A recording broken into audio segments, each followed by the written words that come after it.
자, 에코프로 머티리얼즈가 이제 투자 경고가 해제됐어요. 금요일 날 투자 주의가 이제 하루 지정이 됐는데 투자 주의만 돼도 사실 변동성 매매 우리가 들어가서 보기도 하거든요. 근데 금요일 날은 좀 쇼킹했어요.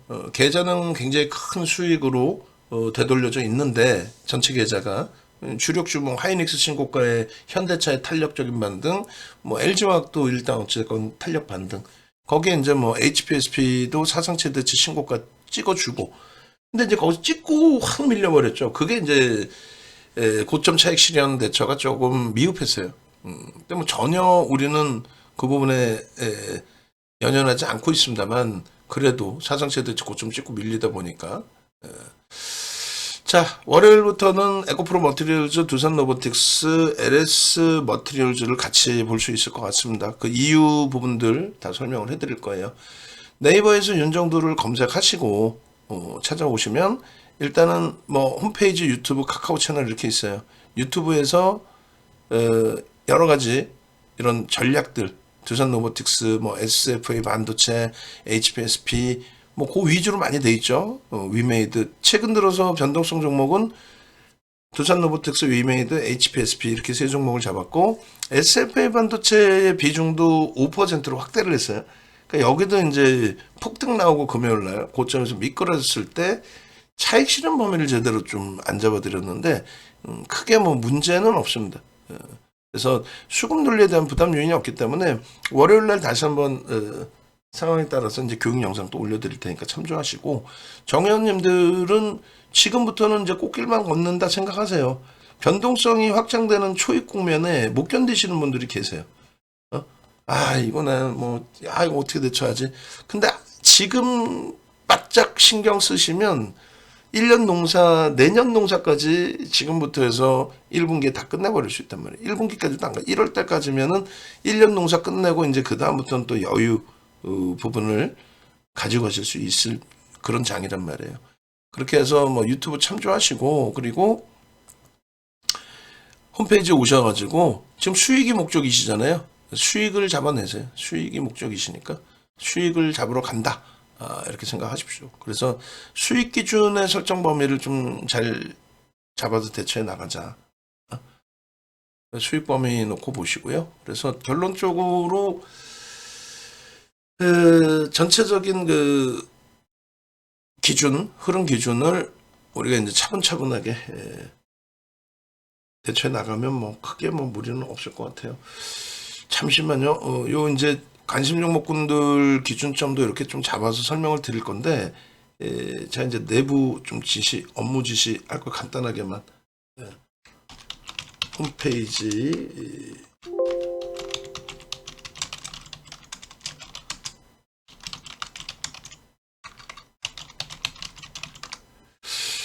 야간에 또 장중에 일단 한번 보시죠. 자, 일단 그 지금 기준에서 우리가 이렇게 좀 놓고 보실 수 있을 것 같아요. 뭐 찾아오시고 그런 건 안내를 해드렸고, 여기 뭐지? 이 글씨 크게 보는 거, 보기, 확대하기. 여러분들이 좀 안 보이실까봐 좀 확대해서 보여드릴게요. 요 기준에 지금 현재 보실 수 있는 범위가 이런 부분이에요. 지금 기본적인 분석이라는 거는 펀더멘탈 부분을 확인할 수 있어야 돼요. 실적이 당장 지금 나와 있어야 됩니다. 그죠? 앞으로 좋을 것이다. 그건 아니에요. 그 기술적인 부분. 그러니까 이제 실적뿐만 아니라 이제 그 자산 가치 대비해서 기업 평가 기준이죠. 우리가 이제 흔히 얘기하는 뭐 PER과 PBR 쪽의 기준, 그것을 꼭 확인해야 되는 거고, 성장성이다 이런 부분, 앞으로 끝내줄 거야. 뭐 2차 전지가 25년도에는 뭐 시장 점유율이 70% 이상이야. 전체 시장에서, 글로벌 시장에서. 그런 거 전부 심리. 응? 앞으로 이럴 것이야. 그런 심리. 그 심리를 바탕으로 해서 메이저의 수급이 들어오느냐, 아니면 변동성이 확장되느냐. 메이저는 안 사는데 변동성만 확장되느냐. 뭐 이런 여러 가지를 같이 놓고 보실 수 있어야 돼요. 그래서 심리라는 부분은 의무공시, 주가에 영향을 미칠 수 있는 의무공시 이외에 모든 재료라고 이제 인식되는 보도자료라든가 이런 부분들 내용을 얘기합니다. 그리고 수급은 메이저의 매집과 거래대금 이제 부분에 있어서 기준. 이런 부분을 얘기를 해요. 그러니까 지금 현재 시장에서 펀더멘탈이 뒷받침되고 움직임이 나오는 쪽은, 거래가 움직이는 쪽은 요 5종목인데 LG화학도 50만 주를 일단 넘겼어요. 그 거래량이 더 확대가 돼야 됩니다. 50만 주 이상으로 계속. 그다음에 현대차도 120만 주 터져있죠. 요게 계속 100만 주 이상. 그리고 변동성 확장은 200만 주가 나와줘야 돼요. 200만 주 거래가 터지지 않으면 현대차는 점진적으로 올라가죠. 오버슈팅 나오고 2020년 11월부터 1월까지 80%씩 이렇게 올라오던 그러한 폭등을 잡아주세요. 그거는 불가능해요. 그러니까 200만 주 이상 최소가 일단 스타트가 계속 잡혀줘야 돼요. 지금 금요일날 4% 올 때 120만 주였어요. 100만 주 전후면은 그냥 하루에 1, 2%, 2, 3%또 올라갔다가 눌렸다가 올라갔다 눌렸다 이렇게 움직일 수 있다. 변동성은요 200만 주 이상 터져야 된다. 하이닉스의 변동성이 확장되려면요 최소 500만 주, 그리고 1000만 주가 나와야 1000만 주 나와봐야 하이닉스 1000만 주 거래 돼봐야 1조 5천억 분이 안 돼요. 지금 에코프로 머티리얼즈가 하이닉스의 시가총액의 10분의 1이잖아요. 근데 거래대금은 하이닉스보다 많아. 1조 5천억 이상씩 터지죠. 에코프로 머티리얼즈가.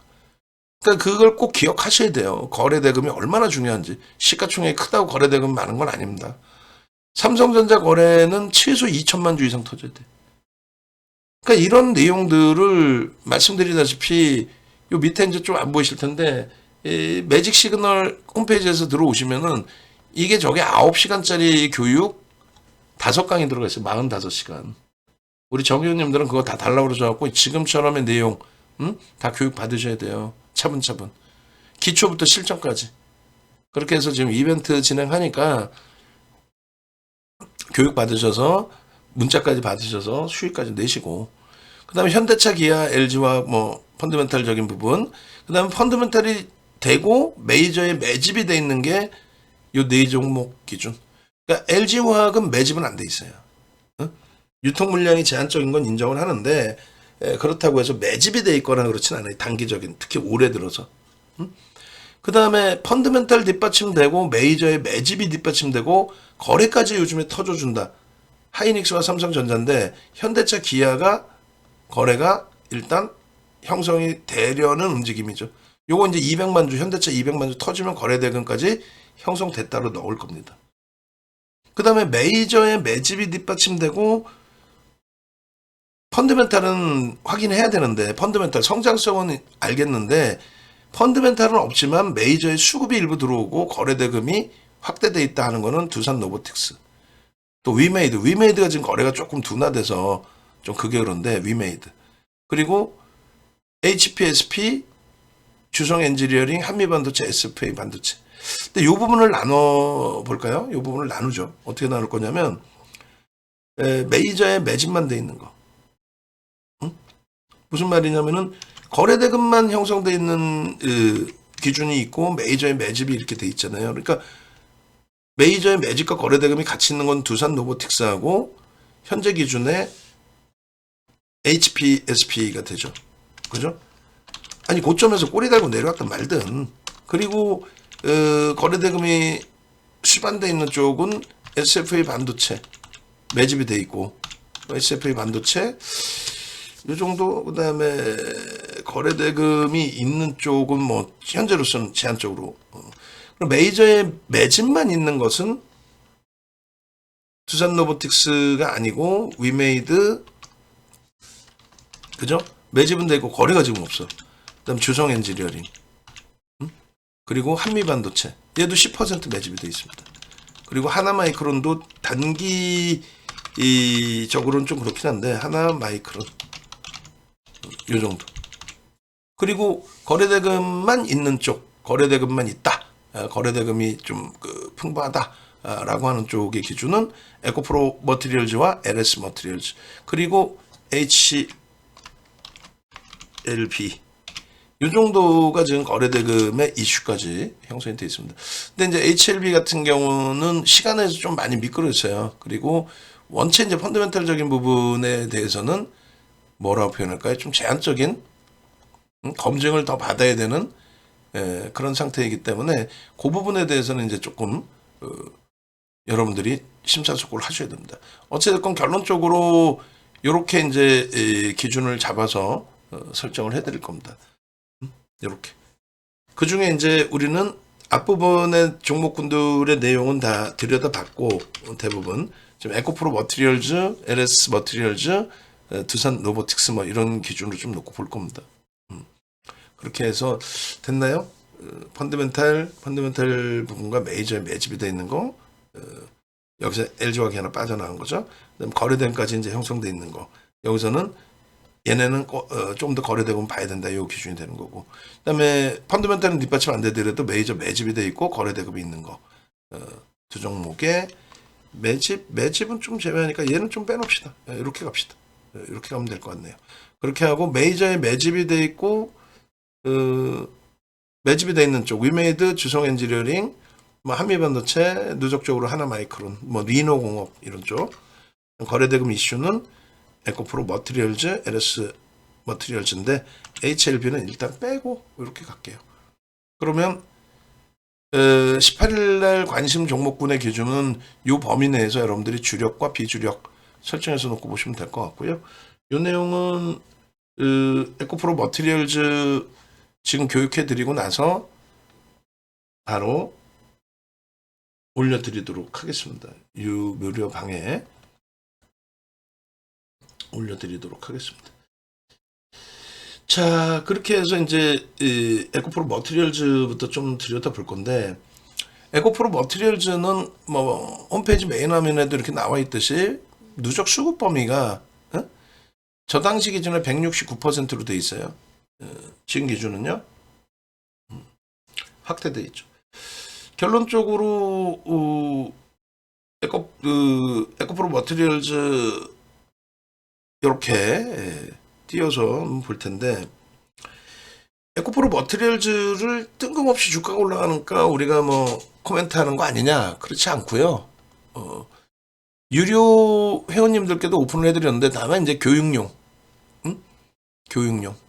뭐 어느 방향으로 튈지 또 변동률이 너무 커서 어떻게 대처하기 힘들어요. 지금 LS 머티리얼즈 같은 경우는 그나마도 금요일날 뭐 에코프로 머티리얼즈의 강세 때문인지 움직임이 있었고, 그리고 뭐 그나마 크게 문제가 없는데, 그 다음에 지난주에 상장된 종목이 또 하나 있죠. 저도 이름이 좀 헷갈리는데 유통업으로 분류가 되어 있던데요. 그쪽은 74,900원인가요? 74,900원? 74,900원 찍고 지금 뭐 반토막 이상으로 깨져 있어요. 그러니까 신규주라고 무조건 가는 것도 아니란 말이에요. 신규주 간다 뭐 이렇게 해서 가시면 안 되고, 22일 날 같은 경우도 이제 매수 사인을 이렇게 드렸는데 22일 9시 5분 기준에 9만 원, 10만 원, 10만 5천 원. 비중은 2%예요. 그 이상은 못 드려요. 그리고 9만 5천 원. 그러니까 무슨 말이냐면은, 자, 다시 보시면 지금 LS 머티리얼즈도 상장 이후에 공모가가 6천 원뿐이 안 해요. 지금 3만 원이야. 금융당국이 아주 그냥 진짜 못된 거지. 누구를 위해서 저렇게, 예? 아휴.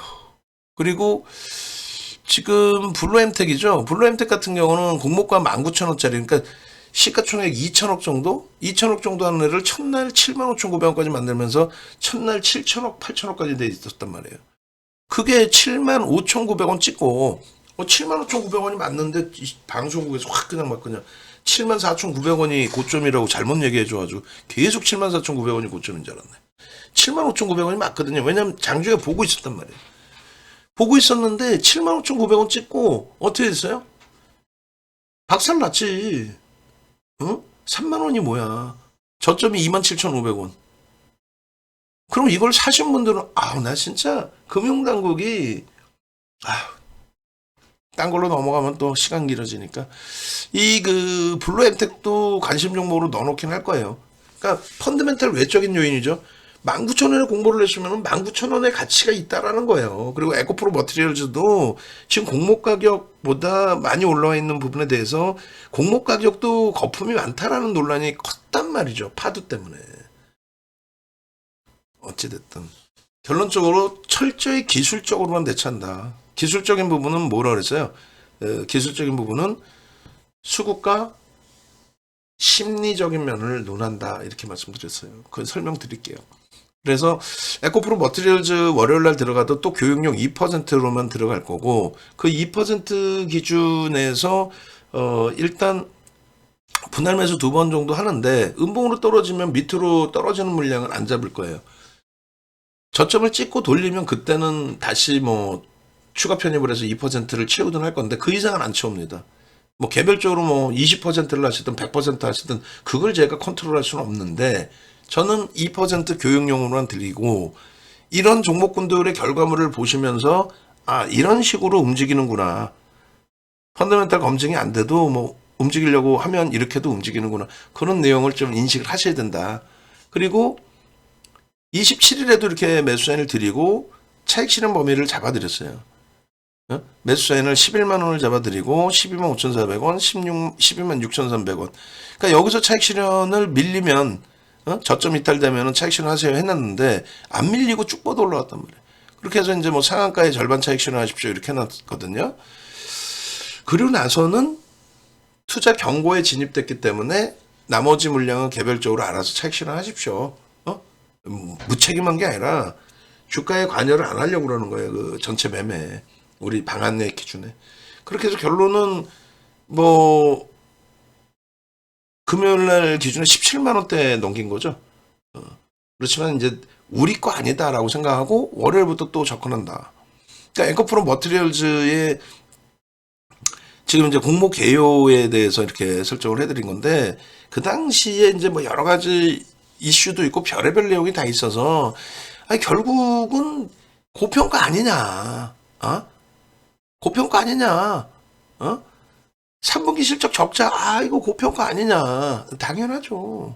근데 이거를 뭐 38만 원 간다, 뭐 대박이다 하는 친구들은 그건 제가 판단할 때는 그건 정신 나간 애들이 하는 얘기고, 다만 시장이라는 것이 수급 논리라는 것이 있고, 그 비이성적인 수급이 형성되지 않기 위해서는 과도한 비이성적인 강세가 뛰게 됐을 때 공매도의 순환 기능이 무조건적으로 필요합니다. 근데 그 순환 기능조차도 그 부분에 대해서 아니야 그렇지 않아라고 억지를 쓰는 거는 그거는 시장의 문제가 돼요. 어찌됐건 우리는 주식시장에서 수익을 목적으로 보는 거지 제도를 윤정두가 개선하려고 있는 게 아니잖아요. 아니 뭐 제도를 개선할 거 윤정두가 아니야. 나 먹고 살기도 바빠.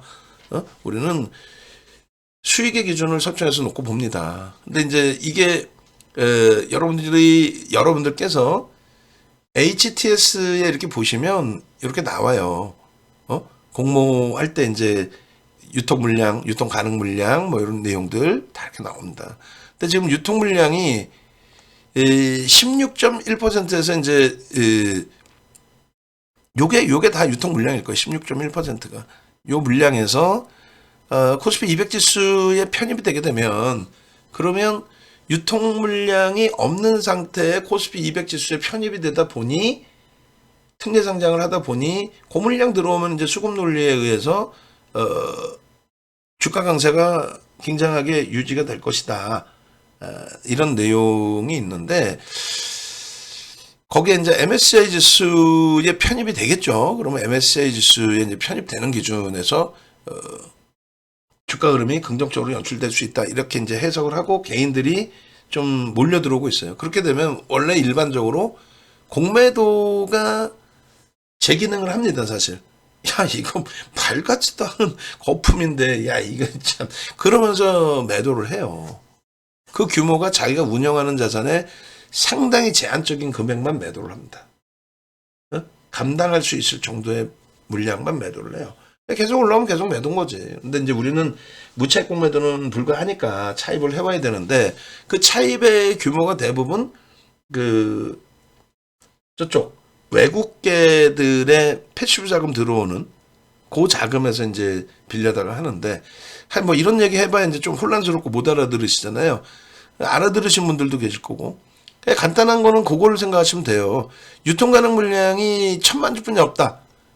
1000만 주 밖에라는 표현을 하지만 이게 1000만 주가 1000만 주 밖에가 아니란 말이에요. 이게 엄청나다는 거지. 예를 들어서 지금의 주가 곱하기 1000만 주 해주면 어떻게 돼요? 2조?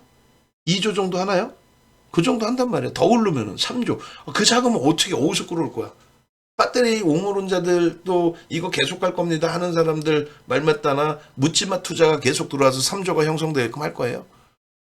그러면 2차전지 ETF에 자금이 몰리는 게 보여줘야 되는데 요즘에 2차전지 ETF의 자금 제한적이란 말이죠. 안 들어와. 배터리 옹호론자들이 아무리 떠들어봐야 저런 나쁜 놈들 이렇게 표현하고 그 추종자들이 그냥 빠져나오지 못하고 진짜 이게 진짜 애국하는 길이구나 이런 식으로 돼 있는 것 뿐이지. 그래서 우리가 월요일날 들여다볼 거지만은 월요일날 들여다볼 거지만은 지금의 기준은 위험고지부터 해드리는 거예요. 이게 16.1%가 다른 데선 전부 대박이다. 유통 물량이 없다. 배터리 옹호론자부터 해서 다 그 얘기를 하잖아요. 16.1%에 기관들도 사야 되고 연기금도 사야 되고 이러는데 어쩌고 저쩌고. 그러면 대표적으로 두 종목만 봅시다. 제가 제일 싫어하는 종목. 수익은 전부 다 잡아냈어요. 삼성바이오로직스. 이거 얘에서 수익 못 내면 바보라 그래, 바보. 예전에 2017년 이후의 기준에서 뭐 수익도 내고 고점에서 악을 쓰고 다 차익 실현하시라고 말씀도 드리고. 근데 얘를 왜 보여드리냐면은 대주주 지분이 얼마예요? 43.06, 삼성전자 31.2, 그 다음에 국민연금이 포함을 해서 대주주 지분이 80.87입니다. 외국인 지분이 10.12예요. 91%야. 91%의 기관 지분. 기관 지분. 지금 코스피 200 지수나 MSCI 지수에 편입되어 있는 비중만큼의 비중, 그런 지분까지 다 합치면 얘가 유통 물량이 얼마나 나오겠어요? 유통 물량이 안 나오잖아. 그럼 미친 듯이 가야지. 뭐 2차 전지만 성장성 있고 얘는 못 가? 아니 성장성이 있는데 그게 저평가냐는 얘기를 물어보는 거잖아요. 배터리 옹호론자들의 이 이빨린 얘기들 들어보면 끝내줍니다. 앞으로 끝내줍니다. 좋아. 근데 결국은 뭐야? 그래서 실적 지금 안 나오잖아. 앞으로 나올 거야. 앞으로 나온다면 사면 되거든. 두 번째 기준은요. 카카오페이입니다. 3개 볼게요. 3개. 카카오페이입니다. 그러니까 자꾸 뭐 2차 전지하고 얘하고 왜 비교하나 이렇게 따지지 말고 일단은 유통 물량 논리에 대해서 그 부분에 대해서 코스피 200 지수에 편입되고 MSCI 편입되고 뭐 다 그런 기준에 있어서 유통 물량 그리고 거래 대금이 안 나오면 못 들어가거든요. 무조건 다 들어가는 게 아니야. 근데 예를 들어서 이 친구 같은 경우에도 보시면 대주주의 지분이 80.80. 이 물량은 나올 물량은 아니잖아요. 그리고 이제 외국계 알리페이 싱가포르 쪽, 알리페이 싱가포르 홀딩스 34.29를 빼주면 나머지 외국인들은 5.7%란 말이에요. 5.7. 그럼 대주주 지분 83에 5.7 해주면 89%. 89% 기관 지분 있을 거 아니에요. 어찌됐든. 유통 물량 얘는 공식적으로 그러니까 유통 물량이라 하면은 보호회수 안 들어가 있는 대주주 지분도 저것도 다 유통 물량으로 잡아요. 대주주 지분 뭐 저런 거 다 유통 물량으로 잡는데 LG 에너지 솔루션의 LG화학의 지분 뭐 몇 개 더 봐도 되겠구나. 그래서 여기도 개인들 지분을 대략 한 3%로 봅니다. 개인들 지분을 한 3% 가지고 있겠구나. 개인들 지분을 그렇게 해석을 합니다. 그러니까 개인들 지분 3%인데 얘가 그 당시에 그래서 그런 논리의 기준에 처음에 움직임이 변동성이 나왔었죠. 얘도 나왔었죠. 공모 가격 대비해서도 그렇고. 근데 결국은 고점 대비 80% 이상 빠졌었거든요. 이 후유증에 대한 우려를 하는 거예요. LG엔솔도 주가가 저는 굉장히 지금 고평가라고 보는데 저는 우리가 LG화학을 갖고 있더라도 LG엔솔은 굉장히 고평가라고 봅니다. 여기서 최고점 대비 주가가 70% 정도 밀려 있더라도 이상할 게 없다. 그렇게 해석을 해요. 62만 9천 원? 그러면 30%면 얼마예요? 18만 원까지 내려와도 이상할 게 없다. 근데 비이성적인 2차전지 랠리의 일정 범위에 방어된 부분이 있죠. LG엔솔 같은 경우에도 유통 물량이 없습니다. 보시면은 LG화학이 81.84인데 저거 팔겠어요? 안 팔아요. 그 다음에 국민연금 무조건 얘를 갖고 있어야 된다? 그러지 않아요. 그렇게 해서 저 87.62하고 외국인 4.56, 그게 이제 MSCI 지수 편입 비중이라든가 이런 거 포함 되겠죠? 그게 92%. 그리고 기관들 지분하면은 얘도 개인들이 한 3% 갖고 있으려나요? 철저히 메이저에 의해서만 움직입니다. 그래서 MSCI 지수 편입 비중이 높아지는 시점, 여기입니다, 정확히. 이게 뭐냐면 보호해수가 풀리는 시점이에요. 보호해수가 풀리면서 이전에 MSCI 지수는 편입이 됐고, 보호해수가 풀리게 됨으로써 MSCI 지수의 비중이 높아져요. MSCI 지수에 편입된다고 해서 시가총액이 높다고 그 시가총액 비중만큼 채워주는 게 아니라, 아까 보시는 카카오페이나 이런 쪽의 기준에 상장 이후에 시장 분위기상, 우리나라 시장 분위기상 프리미엄이 굉장히 많이 붙었다고 쳐요. 나쁘게 표현하면 거품이. 그 거품이 꺼져 내려가는 순간 고점 대비 80%씩도 깨지거든요. 그럼 시장에 미치는 지수 영향력이 굉장히 커지잖아요. 그래서 시가총액 2위, 상장할 때부터 시가총액 2위인 LG 에너지 솔루션에 대해서 시가총액 2위만큼의 코스피 200 지수의 비중을 주지 않습니다. 단계별로 나누어서 줘요. 그래서 유동 비율이 높아졌다고 해도 실제 유통 물량 대비해서의 비중으로 설정을 해요. 안 그러면 어떻게 채우나? 아니, LG엔솔에 대한 LG화학 지분이 81.84%인데 LG화학이 지분을 안 팔아. 안 파는데 시가총액 2위라고 해서 시가총액 비중이 얘가 5%거든요. 시가총액 비중이. 얘가 시가총액 비중이 같이 보시죠. 우리나라 시장에 2,000조를 넘는 시가총액의 기준이 형성돼 있고, LG엔솔이 지금 거의 뭐 100조라고 쳤을 때 5%의 비중이란 말이에요. 5%의 비중. 2,000조의 5%를 100조 정도 하고 있는 거예요. 우리나라 시가총액이 2,000조란 말이에요. 유가증권 시장이. 거기에서 5%를 갖고 있는데, 그럼 얘를 MSCI 지수에서도 야, 한국의 비중의 5%니까 우리도 굉장히 높게 잡아주자. 그렇게 해서 얘를 뭐 2% 잡아주고. 그리고 우리나라 코스피 200 지수에서도 얘 뭐 시가총액 5%니까 비율이 얘 5% 비율만큼 채우게 해주자. 어떻게 사냐고 얘를. 못 사죠. 살 수가 없단 말이에요. 그렇게 5%를. 그러다 보니까 결론은 그 부분에 대해서 유동 비율을 조절을 해줘서 실질 유통 물량 그런 부분을 감안해서 비율 조절을 해줘요. 그래서 ETF 상품이 들어올 때도 시가총액 비중만큼을 얘를 채우기도 하고 하지만 ETF 상품, 인덱스 상품, 또 MSCI 지수에 편입되어 있는 비율, 그게 이제 뭐 다 합쳐서 예를 들어서 뭐 MSCI 지수의 비율의 몇 %가 들어올 거다.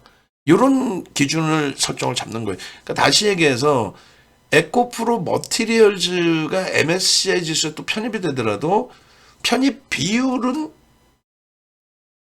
그닥 높지 않다. 16%의 유동 물량뿐이 없기 때문에 지금 내년 2월에 MSCI 지수에 편입될 가능성이 높은 종목에 에코프로 머티리얼즈하고 두산 로보틱스. 그 다음에 만약에 LS 머티리얼즈가 지금보다 주가 더블 이상 올라오면은 솔직히 그쪽도 지금 시가총액 4조 5조 넘기면은 MSCI 지수에 편입이 될 수 있거든요.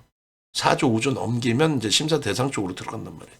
그러니까 이제 그런 부분들의 기준에 패시브 자금 이런 논리 부분들이 형성이 되잖아요. 그래서 예전에 우리가 에코프로 같은 경우에 그 이전에 MSCI 지수에 편입이 뭐 예를 들어서 됐어야 되는데 편입이 안 되게 됨으로써 그 이후에 이제 편입이 7월 뭐 말 그때 이제 편입이 되면서 그 기준에 편입해야 되는 시가총액이 높아지면서 편입해야 되는 비중이 높아졌죠. 기계적으로 편입하는 비중이 높아졌죠. 그래서 그런 그 수급 논리를 따져가면서 액티브나 이런 쪽에 자금 유입이 들어온단 말이에요. 그러니까 뭐 공매도와 메이저들 또 다른 메이저들의 싸움다 이런 개념이 아니란 말이에요. 자, 다시 제자리로 돌아옵니다. 여기서 핵심 포인트는 두 가지만 놓고 보세요. 유통 물량이 없다고 해서 주가 무조건 폭등 랠리가 나온 게 아니다. 그 대표적인 예로 카카오페이 비슷한 상장 기준이 잡혔던 시가총액 6위까지 올라왔던 카카오뱅크 이런 쪽, 그 다음에 삼성바이오로직스, 뭐 얘하고 업황이 다르잖아요. 아니에요.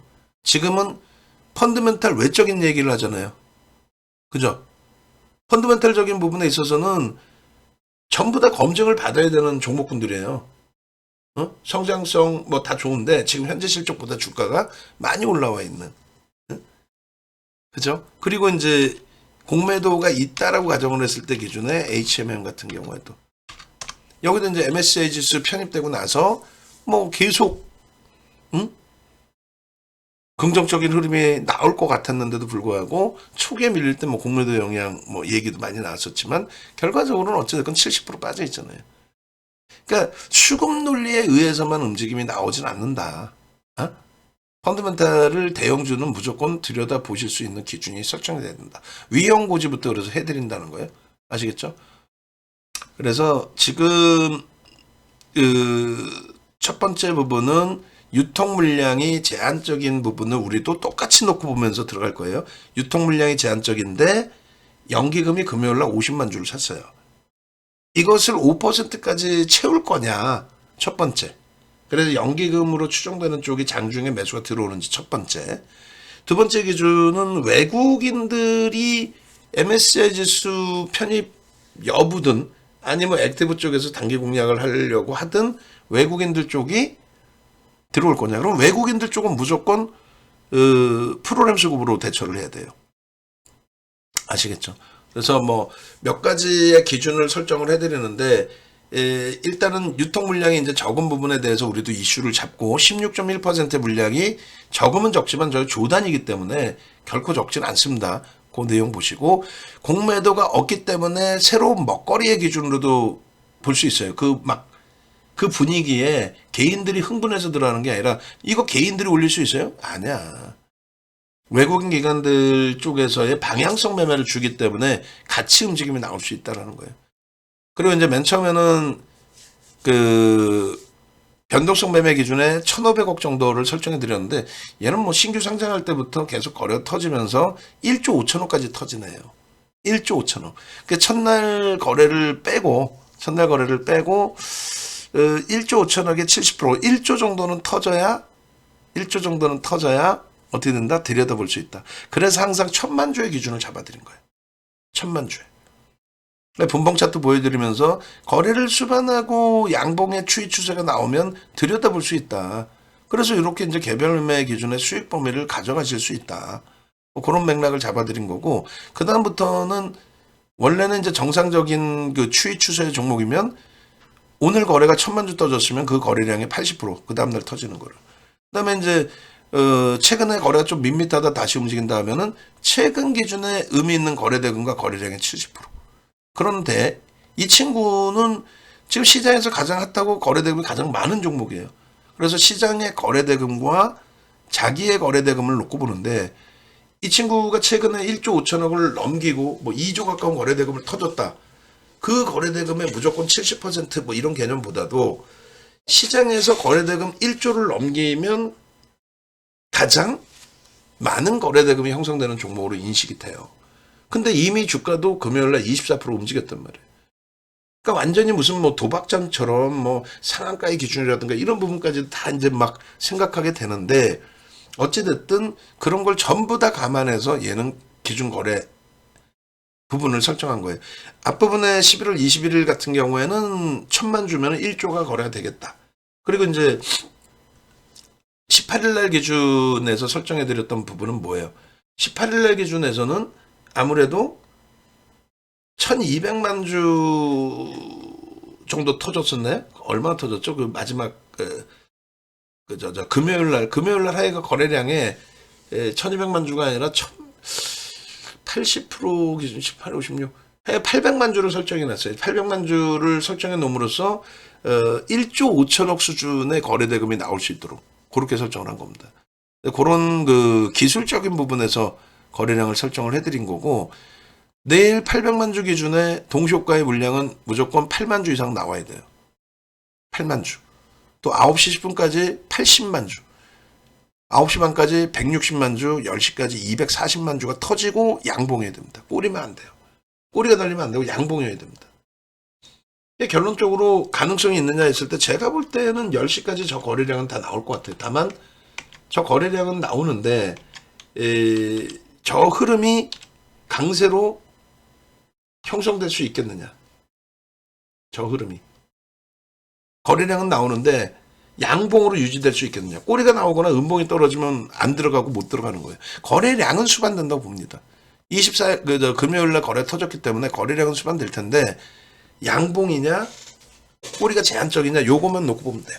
그래서 아마도 개장 초에 우리도 접근 범위를 설정하고 들여다볼 거예요. 일단 우천, 뭐 하이닉스, 현대차, 또 그다음에 이제 주력주 이외에 변동성이 있는 이제 두산 로보틱스, 또 HPSP 이런 쪽을 먼저 들여다볼 거고, 바로 얘도 이제 뭐 가파르게 움직이는 애니까 바로 설정을 잡아서 들여다볼 거란 말이에요. 그래서 앞부분에 21일 날 1600만 주 터졌잖아요. 그러니까 1600만 주가 1조 5천억 된단 말이에요. 그러니까 종가가 이제 96,500원이잖아요. 그럼 결론은 80% 기준을 설정하는 게 아니라 시장 상황 감안하고 거래대금 감안해서 1조 5천억만 보자. 그러면 대략 10만 원짜리로 보고 예를 들면 1,500만 주의 기준을 설정을 잡아서 들여다본다든가, 아니면 야 1조 6천억 그건 최고점의 거래대금이고 1조 정도면은 거래대금 1위 수준까지 올라온다. 그럼 그 기준에 1조면 얼마? 1,000만 주면 된다. 그 1,000만 주의 기준에 방금 말씀드린 것처럼 시간별 거래량이 터지고 양봉이면 들여다볼 수 있다. 그렇게 기준을 설정한 거예요. 그것이 윤정도의 전략의 기준인데, 여러분들이 그게 맞아 라고 하신다면 같이 매매하시는 거고, 그렇지 않으면 여러분들은 여러분들 기준 잡으시면 돼요. 이게 이제 실전투자대회 7번 우승한 기준의 노하우. 또 증권사 임직원분들 교육 들어갈 때 교육 자료, 정형화된 교육 자료. 결론적으로 이 거래량 부분이 계속 말씀드린 것처럼 예를 들어 1,000만 주가 터지고의 기준이냐 했을 때 9시 10분에 100만 주 터지고 1,000만 주 기준 거래량 10%니까 양봉이면 된다는데 벌써 200만 주 터지고 양봉이죠. 여기서 들어가는 거예요. 여기서. 응? 다 오른 걸 왜 들어가냐, 또 혹은 뭐 변동성이 너무 크다, 그게 아니라 기준을 딱 잡아듣잖아요. 명확하게. 이 앞부분도 마찬가지예요. 이 앞부분도 맨 처음부터 1,500억 터지고 뭐 혹은 뭐 1조 터지고 이런 기준점에 터지고 양봉일 때 14%에 왜 못 따라붙어? 응? 갭상승 14%에 밀렸다가 다시 돌린 거거든요, 사실. 저게 부담되면은 그러면 이럴 때 3%에서라도 약세 띄고 돌릴 때, 막연히 들어가는 게 아니라 거래 터지고 돌릴 때, 그 거래가 어떻게 기준이 잡히냐고. 밑도 끝도 없는 근거 가지고 와서 뭐 전날 거래량 대비 20%의 물량이 10분 안에 터지면 그럼 미친 거지. 그게 말이 돼? 1,000만 주짜리 거래가 터진 종목이 10분봉 기준에서 뭐 200만 주가 터지면 됩니다. 그럼 10분봉에 200만 주면은 계속 터지면은 뭐 1억 주 터지는 거야? 밑도 끝도 없잖아요. 그리고 순간적인 거래량에 뭐 어떻게 잡으려고 하여간에 결론적으로 여러분들이 요 기준점들을 설정을 하고 꺾여져 내려올 때 차익 실현 범위 설정하고 그렇게 된다면은 뭐 문제가 없어요. 조금 전에 이 그 잡아드린 거 12월 18일자 보십시오 했을 때가 한 달 만이에요, 거의. 응? 투자 경고 들어가고 나서 거래일수로 이제 10거래일 이상이 됐고, 거래대금의 기준에 에코프로 머티리얼즈 보십시오가 이렇게 설정이 됐고, 그 메이저의 매집과 거래대금 기준에 이 종목군들이 여기서 HPSP가 사상 최대치 신고가, 얘 또 52주 신고가 재차 돌파, 그다음 얘 뭐 신고가 계속 뭐 돌파 눌림 돌파 눌림 뭐 전부. 얘네들 뭐 어떻게 했어요? 역시 마찬가지로 52주 신고가 랠리부터 해서. 그러니까 이런 내용들을 그냥 막연히 보지 마시고 여기도 거래량 거래대금 보시면 어때요? 9시 10분 기준에 100만 주의 거래량이 터지고 양봉이면 됩니다. 여기서 양봉이잖아요. 벌써 이미. 이럴 때 들어간다는 얘기예요. 9시 반까지 1000만 주에 20%, 200만 주 터지고 양봉이면 여기까지 들어갈 수 있잖아요. 이걸 안 들어가 놓고 엉엉엉 울어요. 근데 우리는 실질적으로 이때 당시에 이 흐름 속에서 1조 이상짜리 최대 10%, 특별한 케이스 얼마? 거래대금 1위, 2위, 3위까지는 15%까지 들어간다고 그랬잖아요. 어렵지 않다니까. 세상에서 가장 쉬운 게 주식이라니까요. VI 27일입니다 이게. 그러면 27일 날 문자 메인 사인 나갔는지 보시면 나오잖아요. 라이브 방송에서 이미 벌써 교육해드려. 그 다음에 편입, 차익 실현. 그 전에도 다 잡아드리고. 맨 마지막에 마무리를 좀 해드릴 건데, 27일 날도 11월 달입니다. 27일 날도 상한가 가고 상한가의 차익 실현을 하라고 말씀드렸고 냅뒀더니 더 가더라 상관없다니까요. 다만 냅뒀더니 더 가더라를 하시더라도 정점에서 차익 실현의 신호가 나오면 정리를 하셔야 된다는 거예요. 예를 들어서 이런 날 같은 경우에 뭐 프로그램에 매수도 없고 뭣도 없고 아무것도 없어. 막연히 냅두니까 더 가더라. 야, 이거 있잖아. 코스피 200 지수에도 편입이 됐고, 이제는 외국인이 살 거고, 기관도 살 거고, 뭐, 막연하잖아. 안 사면 어떻게 할 건데? 누구한테 하소연할 건데? 결국은 살 때 사더라도 고점 대비해서 과도하게 미끄러져 내려온다면 차익 실현 범위도 설정을 하시고 대처하실 수 있어야 된다는 거고요. 그리고 이 당시에 갭에 대한 목표 주가, 갭을 만들 정도로 힘이 세다. 누군가가 건드렸다. 개인들이 서로 흥분해갖고 야 우리 갭 상승 띄우자. 그건 불가능해요. 어느 쪽이든 메이저의 손을 타야 된다는 얘기예요. 그렇게 되고 나서 이제 목표주가 14만 원을 설정해 놓고 27일 날 방송을 마무리를 쳤습니다. 그 다음에 투자 경고 그런 흐름 가운데서 자체적인 흐름이 나왔던 거고요. 11월 27일이면은 언제냐면은 요때 기준입니다. 11월 27일이면 뭐 요때 해야 되겠죠. 그렇게 되고 나서 이제 고점 찍고 나서 눌리다가 이게 이제 투자 경고 들어가 있을 때 10거래일이에요. 그러고 나서 이제 여기서 갭 상승 이후의 흐름인데 투자 주의였고 투자 주의 정도에서는 볼 수 있는 위치인데 분봉 보시면은 조금 전에 보신 것처럼 막판에 팍 터졌어요. 막판에 12시 넘어서 순식간에 빠빠빵. 저때 기준에 이제 일단은 어찌 됐든 그 투자 경고를 해소해 놓은 상태에서 뭐 월요일 날이나 화요일 날 기준을 놓고 보더라도 이제 40% 이상의 기준이 잡혀야 되니까 지금 다시 투자 경고가 들어가진 않아요. 그 계산 방식은 이제 마무리 정리를 합니다. 마무리 정리를 하는데 여기서 이제 어찌됐든 우리는 장중에 들여다보고 있었고 목표 주가 설정을 잡아드렸었고 1조 5천억이라는 저 거래대금 거래량에 대한 의미 부여하지 않습니다. 거래 대금이 가파르게 올라왔기 때문에 1조 5천억에 대한 저 기준이 잡혀야 된다. 그리고 18일 날 들여다보실 때 다른 거 다 필요 없어요. 얘가요 어떤 애고요 끝내주고요. 그 다 필요 없습니다. 그거 왜 필요가 없냐면 펀더멘탈적으로 그러니까 결론은 저평가니 물어봤잖아요. 항상 이제 그 주식 처음 하시는 분들의 질문사항 중에 가장 많은 게 얘가 어쩌고요 제가 어쩌고요 다 좋아요. 응? 다 좋은데 그래서 얘가 지금 저평가냐 했을 때 3분기 지금 적자죠. 적자란 말이에요. 적자인데 얘를 좋다라고 표현할 수는 없잖아요. 적자인데. 그리고 지금 신규 주니까 이제 얘도 뭐 전망치에 대해서 나와요. 지금 시가총액이 10조예요. 10조. 10조짜리가 순이익이 25년도에 그렇게 시장이 2차 전지 시장이 그렇게 좋고 우리나라가 점유율이 좋아진다라고 하는데 1000억의 순이익을 내? 10조짜리가 1000억? 거품도 이런 거품은 없는 거예요. 근데 왜 윤정도 당신은 사라 그러고 또 왜 기관들이 이렇게 사들여 오는데요? 그러니까 저거를 노리고 들어온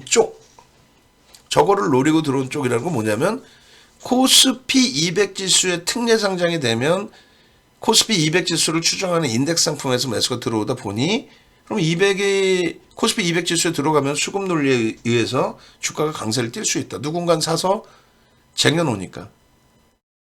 그래서 그 논리를 기준을 잡은 거고, 우리도 그 논리 부분에 병행을 해서 수익 범위를 가져가다가 투자 경고에 진입이 됐기 때문에 요 당시에 7월 27일 여기까지만 매매를 하고, 그 다음부터는 투자 경고, 투자 주의, 투자 경고 들어갈 때는 관망. 그러고 나서 이제 요자락에 투자 경고가 이제 해소되는 날인데 투자 주의였단 말이에요. 요자락에 개입을 할까 들어갈까 말까의 고민. 응? 그러고 나서 이제 월요일 날은 진입한다. 진입하는데 월요일 날 그럼 살까요? 아니.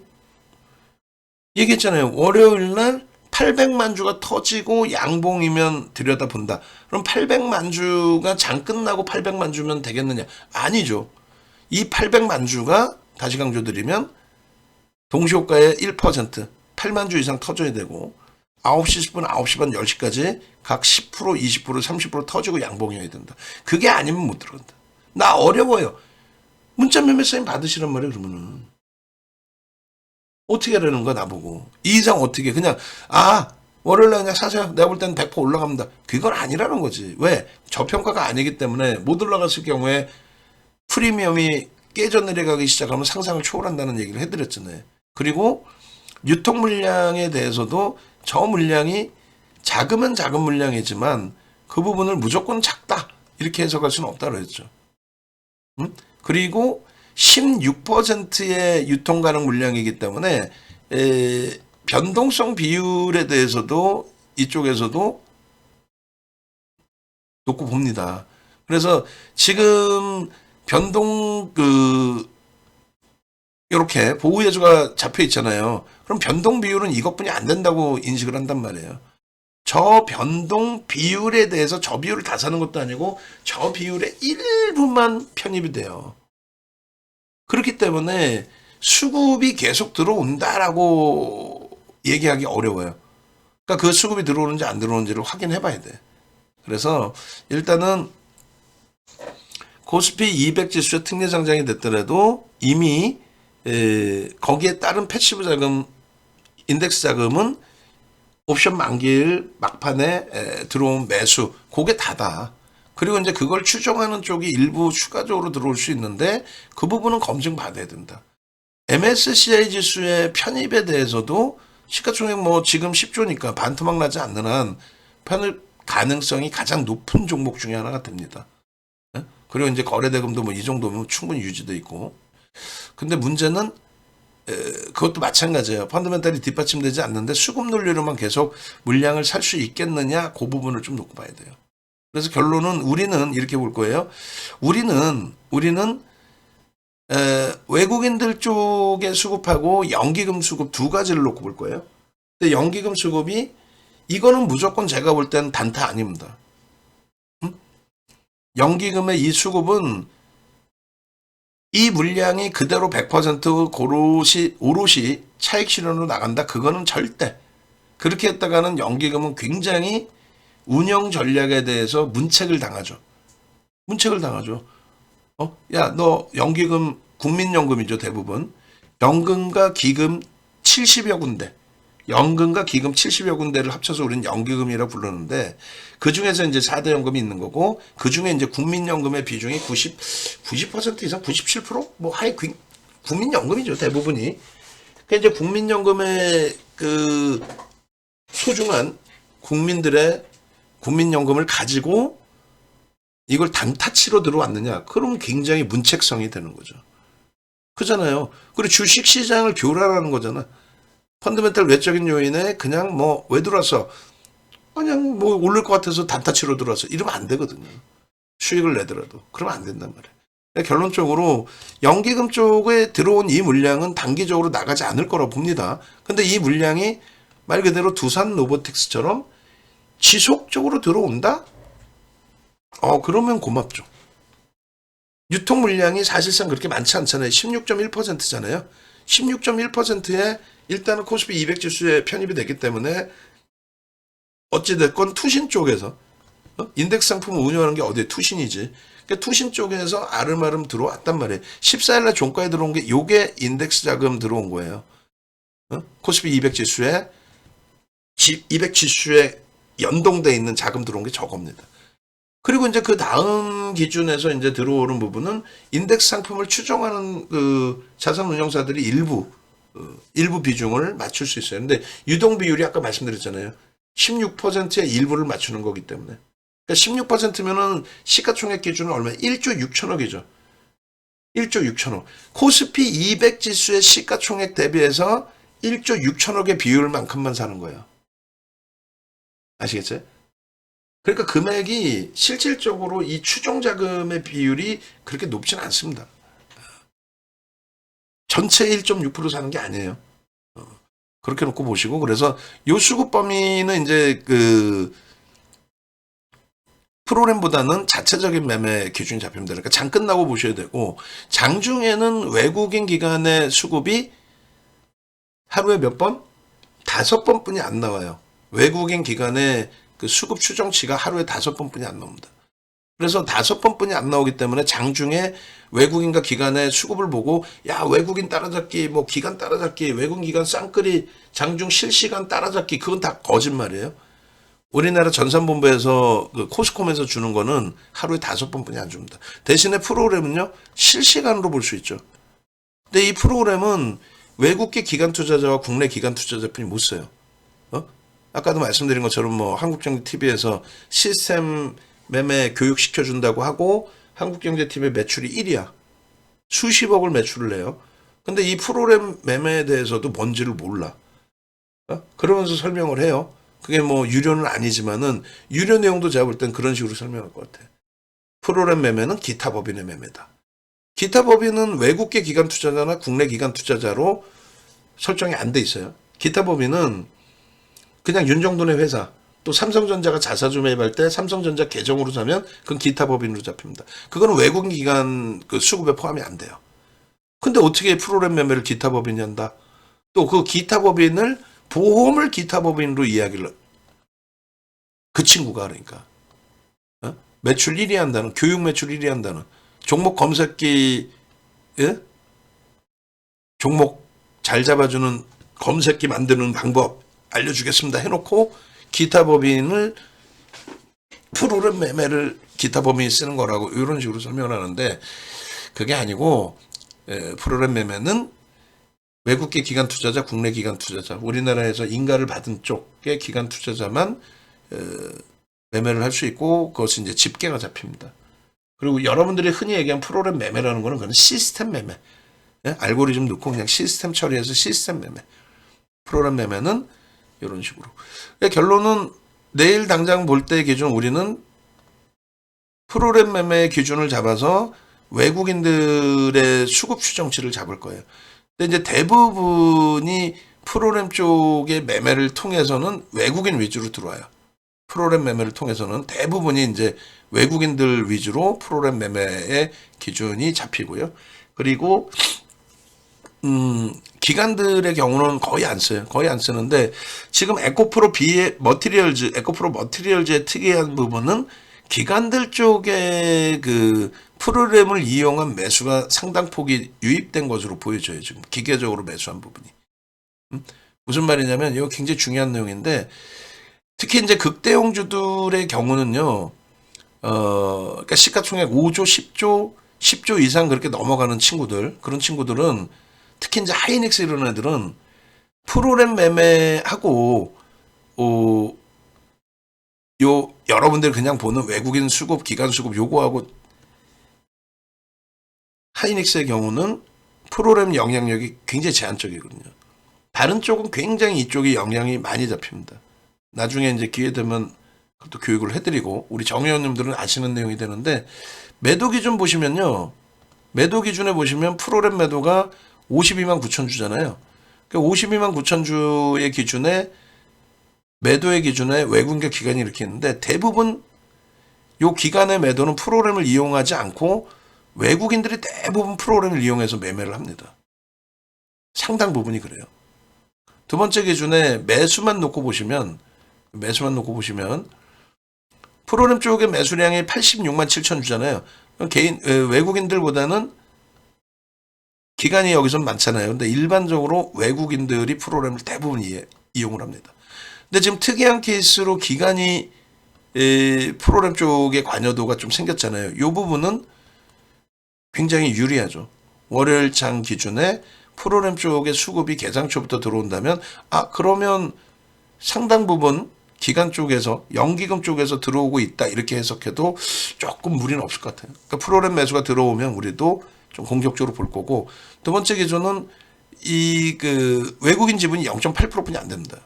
만약에 프로그램 쪽에서 기관이 됐든 외국인이 됐든 순매수가 잡힌다라고 한다면, 만약에 있는 물량을 외국인이 던진다 해도 부담 요인이 제한적이라는 거고, 그리고 연기금 쪽은 바로 물량이 나올 가능성은 제한적이라고 그랬잖아요. 그러니까 펀더멘탈 외적인 수급 얘기만 하는 거예요. 수급 얘기만. 연기금 쪽은 당일날 산 거 다음날 팔거나 뭐 한 달 이내에 팔거나 그런 케이스는 거의 없어요. 특히 이 종목 같은 경우에. 그래서 뭐 매우 좀 긍정적으로 수급 논리는 들여다볼 수 있습니다. 조금 어수선할 수 있어요. 야, 16.1%가 다른 데 가면 굉장히 적은 물량이라 하는데, 야, 이거 뭐, 연기금 들어왔으니 연기금뿐만 아니라, 뭐, MSCI 지수 앞으로 이제 들어갈 거, 또 코스피 200 지수 들어간 거 감안하면 이거 폭등, 꽃길만 달린다는데 왜 너는 헛소리 하니? 객관적으로 보여드리는 거예요. 지금까지의 종목군들, 또 우리나라 유통 물량이 제한적인 종목군들. 객관적으로 말씀을 드릴 때 16.1%가 그렇게 적은 물량은 아니다. 거기에 코스피 200 지수에 편입됐어도 그 물량 16%를 다 가져간다는 내용도 아니다. 그나마 연기금이 매수 강도가 좋았기 때문에 이날 기준에 초강세의 흐름이, 한방형성의 매수 50만 줄 넘게 들어오니까 그 흐름이 형성이 됐다. 그리고 외국인이 0.8%뿐이 없기 때문에 가늠하기가 좋다. 방향성 잡기가. 외국인이 0.8%, 그러니까 1%로 잡고 0.8%면은 얼마의 주식수로 6,800만 주에 0.8%니까 대략적으로 한 60만 주대?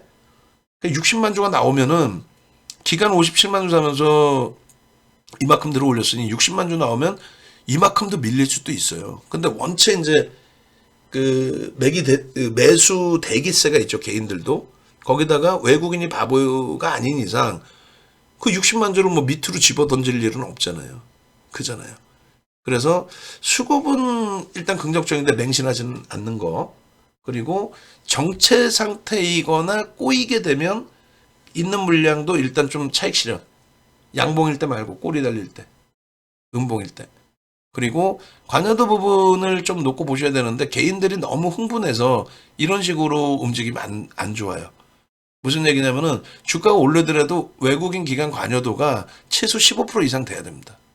그러니까 1000만 주면은 최소 150만 주, 200만 주 이상. 그런 관여도가 있어야 방향성을 좀 놓고 보기가 좋은데, 개인들이 너무 흥분해서 움직이면 안 됩니다. 이 기간이 위로 다 쏴줘서 올라갔느냐, 그런 부분도 있어요. 자금 집행을 하기 위한. 그래서 개인들이 이제 따라붙는 기준이 된 거죠. 아마 외국인이 끌어올렸어요. 기관이 끌어올렸어요. 그 부분도 수급의 논리를 좀 잘 이해를 하시기 바랍니다. 나중에 요건 기회 되면 설명을 드릴게요. 프로그램 영향력이 외국인 위주로 설정돼 있다는 건 나중에 또 설명을 드리겠습니다. 그래서 에코프로 머티리얼즈는 말씀드린 것처럼 800만 주의 기준 거래량을 설정하고 들여다본다. 그리고 나도 이런 매매 사인을 받고 싶어요 하시는 경우는 이벤트 기간이니까 함께 아주 대처하시면 돼요. 이벤트 기간 동안에 얼마예요? 9,650원부터 96,500원부터 96,500원부터 27일 날 11만 원에서부터 그리고 차익 실현 범위까지. 예. 지금 홈페이지에 들어오시면은 이렇게 돼 있어요. 네이버에서 검색하셔서 홈페이지 찾아오시면, 윤정수 검색하셔서 홈페이지 찾아오시면 전화번호 왼쪽에 나와 있습니다. 전화하셔서 나도 에코프로 머티리얼즈 좀 설명을 했지만, 수급 논리 설명을 했지만 못 알아듣겠어요. 사려는 건지 빨래는 건지. 예? 근데 주가가 또 이렇게 하고 조정을 받으면은 에이 안 사길 잘했다 뭐 이렇게 하실 수 있죠. 근데 또 올라가면은 어제 가입할 걸 또 뭐 이러시고, 근데 그렇게 하지 마시고 어제 가입하고 뭐 그런 게 중요한 게 아니라 또 올라가고 내려가는 게 중요한 게 아니에요. 에코프로 머티리얼즈를 제 입장에서는 오른다 내린다 보다도 가능성 부분이 사실상 변동성이 확대될 수 있다 해서 들여다보는 거지 얘가 무조건적으로 펀더멘털이 뒷받침돼서 오른다 생각하지 않는단 말이죠. 응? 그러니까 밀리면 쉽게 포기하고 올라가면 세게 거래가 터트려지고 세게 움직이니까 따라붙어서 그 사이에서 조그만 수익이라도 잡아내려고 하는 거지. 응? 변동성이 커서 버겁단 말이에요. 그러니까 강조드린 게 주력주잖아요, 사실은. 주력주 보시고 이런 종목에서 단기 수익을 좀 내고 싶다 하실 경우에는 공부를 하시던가 아니면은 함께 하셔서 수익을 내시든가. 그렇게 기준 잡으십시오. 일단 어찌됐든 에코프로 머티리얼즈 또 LS 머티리얼즈도 같은 맥락에서 좀 이해하시면 될 거예요. 그렇게 설정을 잡아드립니다. 그렇게 해드리고 영상 올려놓고 그다음 두산 로보틱스 간단하게 좀 볼게요.